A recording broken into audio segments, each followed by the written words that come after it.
Hello everybody, welcome back to the Nibiru channel. It is October 2nd, 2016, and we're going to bring you the Caltech report by two renowned astronomers slash scientists who have done their research into Planet X, and they have actually gone on the record with their information.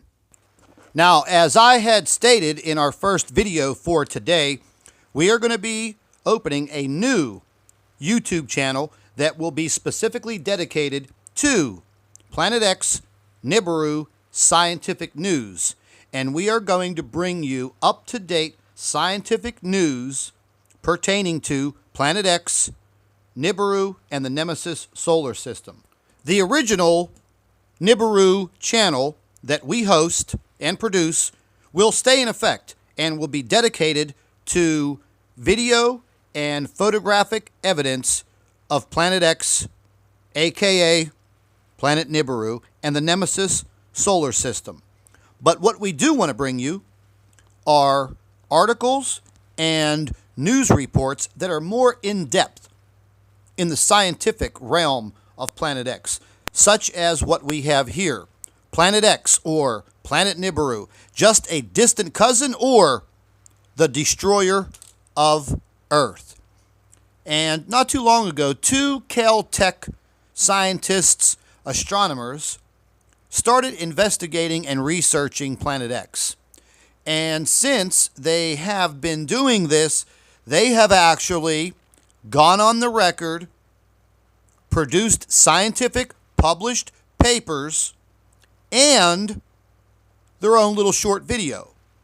And we are going to bring you this video right now because it is absolutely fantastic. For once, we have scientists going on the record. So watch numerous this. Features of the Kuiper Belt, a field of icy debris beyond the orbit of Neptune, can be understood if the solar system possesses an additional ninth planet that resides well beyond the orbits of the known planets.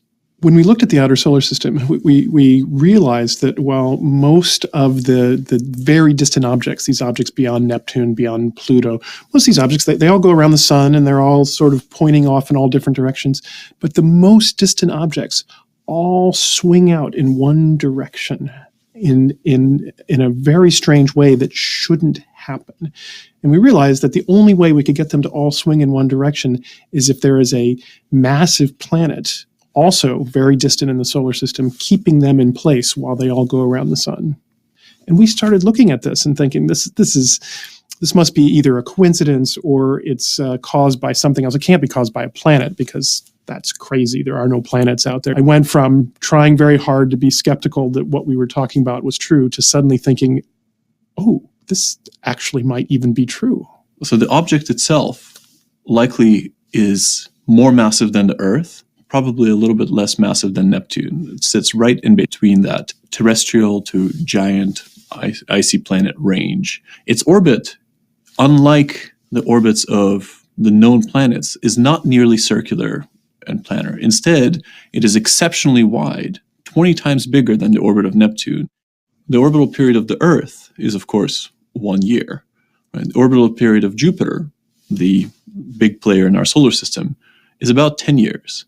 The orbital period of this putative ninth planet is 20,000 years. We have nothing like it in the solar system, so it's new for us.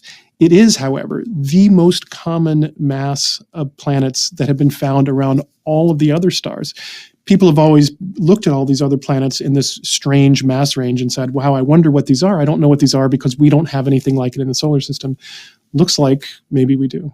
There are many telescopes on the Earth that actually have a chance of being able to find it. And I think that many people will be inspired to use their telescopes. I'm really hoping that as we announce this, people start a worldwide search to go find this ninth planet. History shows us that it's a bad idea to consistently say we have now reached the end of the solar system and there's nothing beyond what we already know. And all those people who are mad that Pluto is no longer a planet can be thrilled to know that there's a real planet out there still to be found. Now, ladies and gentlemen, what these two scientists are discussing is the possibility that, yes, there are other planets out there in our solar system and out there in the universe. But what they did not discuss is the Nemesis solar system. They're talking about a planet that is going to possibly orbit the sun in our solar system every 10 to maybe 20,000 years. But they did not discuss specifically the Nemesis solar system. And reaching back into the Bible and ancient Chinese astronomy dating back 4,000 years puts the Nemesis solar system in our solar system in 2016 and possibly earlier. We have the video and photographic evidence to prove it. And you have been watching it on this channel. It is my personal opinion that these two scientists absolutely know and have evidence that the Nemesis solar system has entered our solar system. I think they went out on a limb discussing the possibilities of a Planet X. We already know that Nemesis and Nibiru are here. And with that said, I'd like to thank all of you Nibiru watchers. You guys are absolutely fantastic. Keep your videos and your photographs coming in to Nibiru Planet X 2016 at gmail.com. And don't forget to share our videos with your friends and family members on Facebook. And don't forget to subscribe to the Nibiru channel for all of our current updates. And like I always say, keep an eye in the sky.